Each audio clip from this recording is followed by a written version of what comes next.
ఒక విచిత్ర పరిస్థితి ఏంటంటే డీఎంకే వచ్చేటప్పటికి యాంటీ హిందుత్వ బ్రాహ్మణ వ్యతిరేకం అహంకార ధోరణి ఉంది కాబట్టి వాళ్ళది వదిలేద్దాం. డీఎంకే కూటమిలో 29 పార్టీలు ఉండి ఒక్కళ్ళంటే ఒక్క బ్రాహ్మణికి కూడా సీట్ ఇవ్వాల. 234 స్థానాలు ఉన్న తమిళనాడు భారతదేశంలోనే అతి విశాలమైనటువంటి దేవాలయాలు ఉన్నటువంటి ప్రాంతం అది.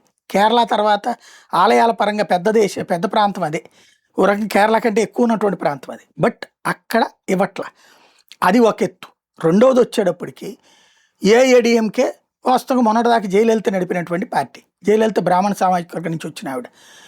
ఆ ఏఐఏడిఎంకే కూటమిలో బీజేపీ భాగస్వామి ఉంది. వాళ్ళు బ్రాహ్మణులకు సంబంధించిన సీట్లు ఇవ్వలేదు. కాంగ్రెస్ పార్టీ ఎట్లాగూ డిఎంకేలో భాగస్వామి కాబట్టి అది ఇవ్వలేదు. భారతీయ జనతా పార్టీ ఏఐడిఎంకేలో భాగస్వామి పోనీ బీజేపీ సొంతగా తీసుకున్నటువంటి 27లో ఇచ్చిందంటే ఇవ్వలేదు. ఒక్క విజయ్ మాత్రం 2 టిక్కెట్లు బ్రాహ్మణులకు ఇచ్చాడు. ఇద్దరు కూడా గెలవడం అన్నటువంటిది ఇప్పుడు బ్రాహ్మణ సామాజిక వర్గం సెలబ్రేట్ చేసుకుంటోంది.